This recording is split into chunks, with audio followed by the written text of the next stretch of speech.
This painting was never meant to be seen. Goya didn't paint it for a gallery, or a patron, or even for us. He painted it on the wall of his own dining room. This is Saturn Devouring His Son, by Francisco Goya. It might be the most disturbing painting in the history of Western art. Goya painted it sometime between 1820 and 1823, deep into his final years, completely deaf, and half convinced he was losing his mind, and he never told anyone what it meant. He never even gave it a title. This wasn't some unknown artist working in obscurity. For decades, Goya had been one of the most successful painters in Spain, official court painter to the king, the man trusted to capture royalty in smooth, flattering detail. By the time he painted this, all of that was behind him. In 1819, Goya bought a house outside Madrid. Locals called it Quinta del Sordo, the villa of the deaf man. The name came from a previous owner who had lost his hearing years before Goya ever moved in. By the time Goya arrived, he was deaf too. He'd lost his hearing decades earlier, in 1792, after collapsing with a mysterious illness that nearly killed him: headaches, dizziness, ringing in his ears, blurred vision, hallucinations. He survived, but the silence never lifted. Doctors still argue about what actually caused it: lead poisoning from his own paint, absorbed slowly over decades, a viral infection, an autoimmune disease attacking his own inner ear, even syphilis, contracted years earlier.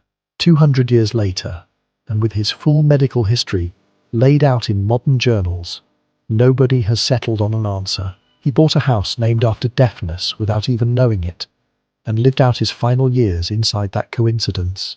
He wasn't entirely alone in that house, though. A woman named Leocadia lived there with him, decades younger than Goya, recently separated from her own husband, and by most accounts, his companion in every sense of the word. Her young daughter lived there too. Goya even painted Leocadia onto one of the walls, standing beside what looks like a grave marker, staring out at nothing in particular. He never explained that painting either. Cut off from nearly everyone else, he picked up a brush and started painting directly onto the walls. Over the next few years, Goya covered the walls of his house with 14 paintings. Today, we call them the Black Paintings. He painted 6 of them in a single room, the room where he ate dinner every night. Some of the others are just as unsettling. One shows 2 old men, barely human, snarling at each other over a bowl of soup. Another shows a crowd gathered in the dark around a towering black goat, faces turned upward in something between worship and terror. One is almost nothing at all, just the head of a dog, alone, sinking into an empty field of yellow-brown. Picture what it must have actually been like to eat dinner in that room. Every wall he looked up at, mid-meal, was another version of the same nightmare. Saturn Devouring His Son was one of the 6 inches the dining room. Look at what's actually happening in it. Saturn, the god who feared his own children, would grow up to overthrow him, grips a body in both hands. The body has no head. It isn't struggling, it's already dead. Saturn's eyes are wide, white, unblinking, fixed on nothing in particular. Not on us, not on the body in his hands, just staring into the dark. He isn't eating out of hunger. He looks like a man who can't stop himself, and knows it. The whole painting is done in murky blacks and browns, broken only by streaks of red where his fingers dig into flesh. There is no background at all, no room, no sky, nothing. Just darkness pressing in from every side, like the wall itself was swallowing the image along with him. Look at how it's actually painted too. This is nothing like the smooth, polished court portraits Goya spent decades perfecting for kings and queens. The paint here is thick, fast, almost violent, dragged onto the wall in visible, aggressive strokes, like he didn't have the time or the patience for anything delicate. Goya never wrote down what this painting was called, or why he painted it, or who he imagined Saturn to be. Every title we use today, Saturn Devouring His Son included, was assigned by someone else, decades after Goya was already dead. The only reason we even know there were 14 paintings at all is that a friend of his, a painter named Antonio Brugada, walked through the house after Goya died and catalogued every wall, giving each one a name based on what he thought he was looking at. He wasn't making art for anyone. He was painting the inside of his own head onto the walls of a room only he was ever going to sit in. To understand why he reached for this particular myth, you have to know the story behind it. In the myth, Saturn had heard a prophecy. One of his own children would grow up to overthrow him, so every time his wife gave birth, Saturn swallowed the child whole. The moment it was born, his wife finally had enough. When their sixth child was born, she hid the baby away and handed Saturn a stone wrapped in a blanket instead. He swallowed it without noticing. That hidden child was Jupiter. He grew up, freed his siblings from inside his father, and spent 10 years leading them in a war against Saturn and the other Titans, fighting alongside monsters. Saturn had once imprisoned himself until Saturn was finally overthrown for good.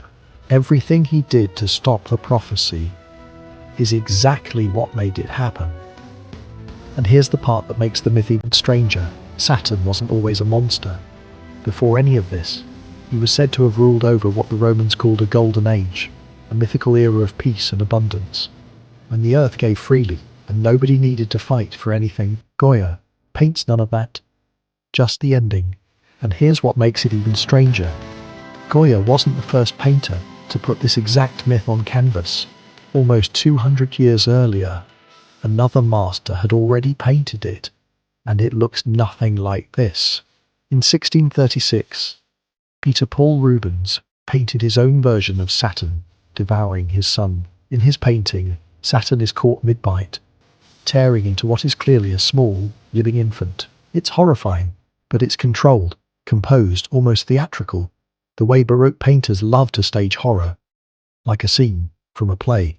Rubens was working in the Baroque tradition, a style built on drama, staged with control, every gesture composed, every symbol placed on purpose. He surrounds his Saturn with an hourglass and a scythe, making sure viewers understood this as an allegory about time before they'd even processed the horror of it. It's a painting that wants to be understood. Goya throws all of that out. No hourglass, no scythe, no explanation. His victim isn't an infant. Either it's the body of a full-grown adult, headless, already gone. There is no myth left in the frame anymore, just the act itself, filling almost the entire canvas. Rubens painted a story you could follow. Goya painted a feeling you couldn't escape.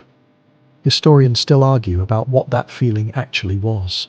Some read it as time itself, devouring everything young, the way old age slowly consumes a life. Others see the wrath of a punishing god, and some believe it's political Spain, in Goya's own lifetime, had spent decades tearing itself apart in war and revolution, a country that consumed its own children.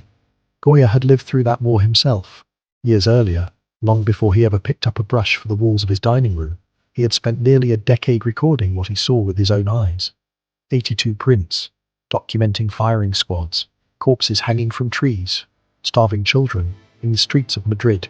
He called the series simply The Disasters of War, and gave individual prints titles like 1, Can't Look, and This Is Worse. Most of them were considered too devastating to publish while he was alive. By the time he picked up a brush to paint his own dining room, he'd already seen, firsthand, exactly what a country could do to its own people. Goya never said which theory he meant. Maybe he meant all three at once: an old man afraid of time, a country afraid of itself, and a painter who had simply run out of ways to say any of it with words. Maybe painting.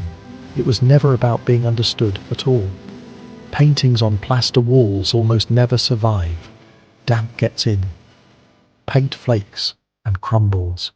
Most murals like this one are lost within a century, sometimes far sooner, painted over or torn down without anyone ever recording what they looked like. For nearly 50 years after Goya died, this painting just sat there on a wall in an empty house, slowly flaking apart, along with the other 13. Nobody outside that house had ever seen any of them. In 1874, a French banker named Baron Émile d'Erlanger bought the property, worried the murals would be lost completely. He had them carefully peeled off the walls and transferred onto canvas. It was a delicate, dangerous process.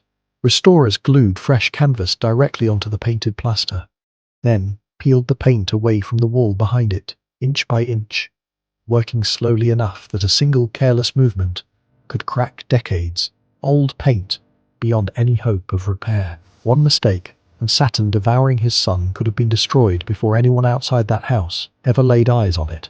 Lost the same way most wall paintings are lost, with nothing left behind to prove it had ever existed at all. In 1878, the world finally saw Saturn Devouring His Son for the first time at an exhibition in Paris. More than 50 years after Goya painted it onto a wall he thought no one else would ever stand in front of. Goya never got to see any of this. In 1824, just a year or two after he finished the black paintings, he left Spain for good. The restored king had turned the country into a place where a man like him, outspoken, aging, already suspected by the crown, once before no longer felt safe.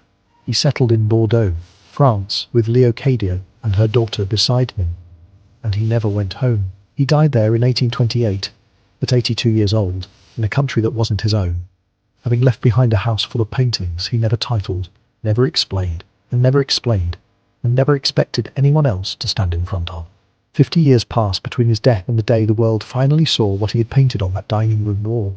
Today it hangs in the Prado, in Madrid, under gallery lighting, behind a velvet rope, looked at by thousands of strangers, every single day, most of whom have no idea it was ever meant to be private at all. Goya wasn't painting for them. He was painting for himself, alone, deaf, in a house named after his own condition, working through something he never explained to a single living person. We're not looking at a painting he made for us.